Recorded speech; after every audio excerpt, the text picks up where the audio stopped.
Salut tout le monde, bienvenue dans mon nouveau vlog où je pars dans 2 capitales d'Europe, Rome et ici là je suis à Zagreb, c'est la capitale de la Croatie. On va visiter ensemble la ville et ses alentours. Allez, c'est parti, let's go. Il n'y a pas beaucoup de choses à faire dans Zagreb. Le centre-ville est assez petit. Il y a le marché Dolak, ouvert chaque matin, l'église Saint-Marc avec sa toiture particulière, qui représente à droite les armoiries de Zagreb et à gauche le blason d'unification des royaumes de Croatie, Slavonie et Dalmatie. D'ailleurs, les bureaux du Premier ministre sont juste à côté, alors j'ai pris beaucoup de risques à filmer en drone. Ce beau bâtiment est le pavillon d'art, on y trouve pas mal d'expositions. Au premier plan, on aperçoit le clocher de l'église Sainte-Maria, qui date de 1740. Elle doit son état actuel à la rénovation effectuée après le tremblement de terre de 1880. Et voici la grande cathédrale de Zagreb. La construction débuta au XIe siècle et elle est toujours en rénovation après le tremblement de terre de 1880. On finit la visite avec la grande place et la statue du général et homme d'État Josip Jelačić.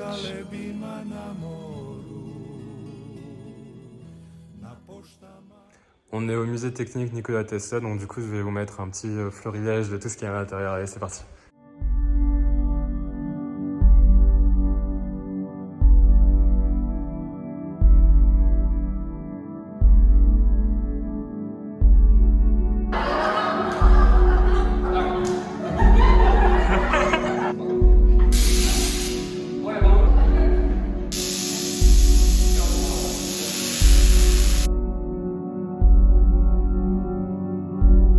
On est à la réserve nationale de Plitvička. Et donc du coup ici il y a un grand lac, des grandes cascades, je vous montre tout ça. Les lacs de Plitvička ont été désignés comme réserve naturelle en 1949, ce qui en fait la première réserve naturelle de Croatie. Elle est située à environ 2 heures de route de Zagreb et plusieurs compagnies de bus proposent des trajets à prix abordable, autour de 10 €. Pour notre part, nous avons visité la réserve en automne et nous avons malheureusement rencontré un temps brumeux. Il est généralement conseillé de visiter au printemps, période durant laquelle les cascades sont à leur apogée et offrent un spectacle impressionnant. Cependant, malgré l'absence de cascades éclatantes, nous avons eu le plaisir de voir la forêt se parer de magnifiques couleurs dorées et rouges. Vidja sam ljubav tvoju, noćas bez tebe. Ne govori ništa na nju, ja još volim je.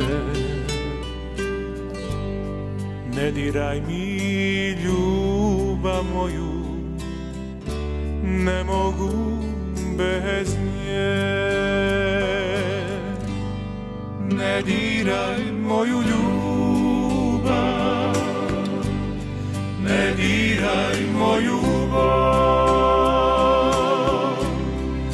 previše je suza bilo. Et voilà, mon séjour à Zagreb prend fin malheureusement. Je prends un petit avion pour aller à Rome. Sono un italiano. Buongiorno Italia, gli spaghetti al dente. E un partigiano come presidente. Con l'autoradio sempre nella mano destra. Un canarino sopra la finestra. Buongiorno Italia con i tuoi arti. Et je suis devant le mythique Colisée et je vais bientôt rentrer dedans, vous faire la visite. Allez, c'est parti.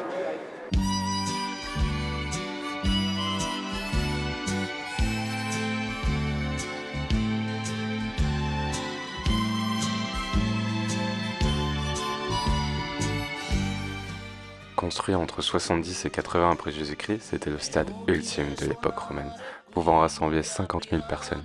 Il faut imaginer les combats des gladiateurs, des animaux sauvages et des batailles qui sont reconstituées. Tout ça pour divertir la foule et montrer la puissance des empereurs. Mesurant 189 mètres de long et 186 de large, le Colisée était un chef-d'œuvre d'ingénierie.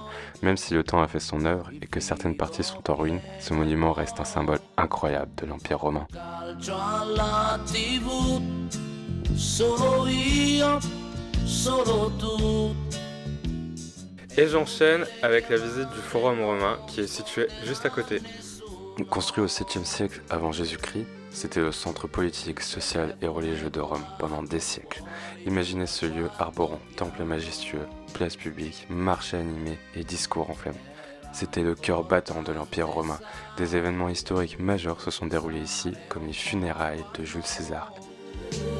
Non stiamo insieme mai, ora sì, ora qui, soli, la pelle come un vestito, soli, nel cuore guarda chi c'è. Et maintenant, je vous propose de voir ce qu'il y a à l'intérieur du monument à Victor qui est juste derrière moi et c'est parti. Le monument à Victor, de style néoclassique, a été construit entre 1885 et 1911 pour commémorer le premier roi de l'Italie unifié. À l'intérieur de ce monument se trouve le musée de l'unification italienne. Col fazzoletto di cotone e profumo. Bon, les drones sont interdits à Rome, mais j'ai mieux. Je suis monté au-dessus du bâtiment. Dentro la tasca di un qualunque mattino, dentro la tasca ti nasconderei, e con la mano che non veda nessuno, e con la mano ti accarezzerei. Je me trouve actuellement sur la fameuse place du Capitole. Conçu par le célèbre artiste et architecte Michel-Ange au XVIe siècle, on y retrouve le palais des conservateurs, le palais neuf et les palais sénatoriaux. Au centre de la place se trouve la statue équestre de l'empereur Marc Aurèle. Et ce qui rend cette place vraiment spéciale, c'est son design aux géométries parfaites. Je suis juste devant la fontaine de Trévi et ici il y a une tradition. Si on lance une pièce au-dessus de son épaule droite, on est assuré de revenir à Rome. Alors c'est ce que je vais faire. Là la pièce, mon épaule droite. Hop, et je vais revenir à Rome.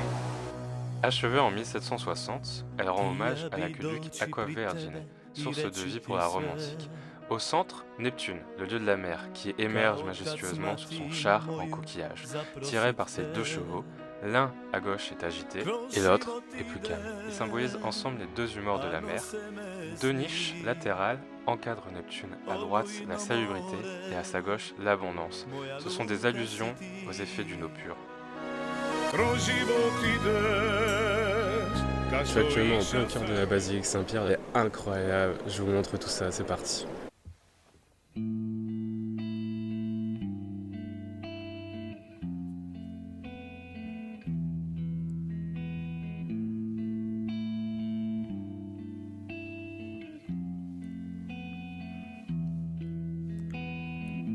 Non sono venuto per salutare,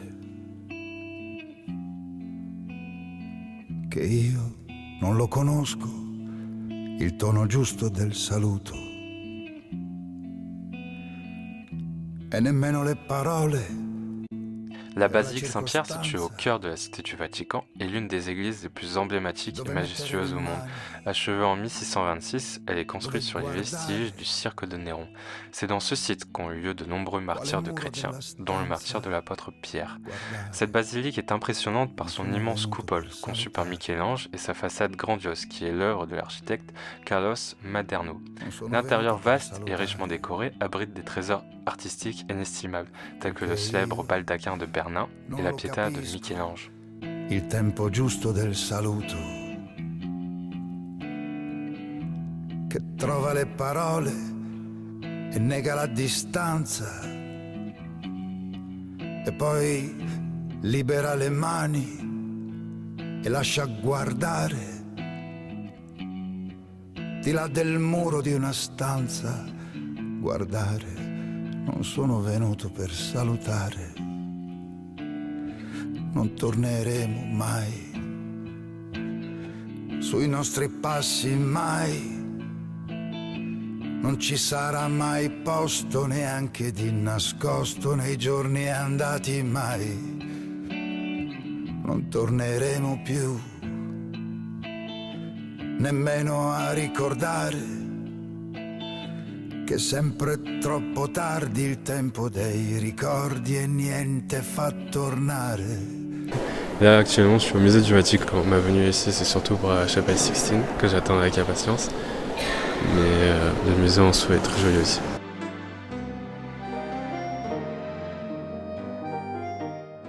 Le musée du Vatican, renommé pour sa collection d'art et d'histoire, abrite des œuvres de grands maîtres italiens comme Guiteau, Raphaël, Léonard de Vinci et Caravage.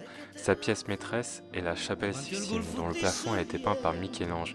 alors réputé sculpteur à l'époque et âgé de 33 ans, sur commande du pape Jules II en 1508.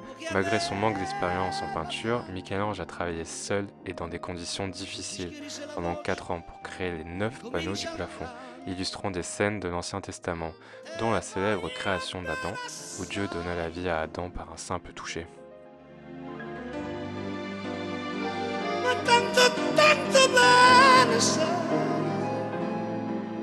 Bon, mon voyage touche à sa fin. J'espère que la vidéo vous a plu. Malheureusement, j'ai pas forcément pu tout vous montrer. Je vous laisse néanmoins avec quelques petites photos de Rome. C'était une ville vraiment magnifique. J'ai adoré ce voyage. Et si on en croit la fontaine de Trévi, je vais y retourner.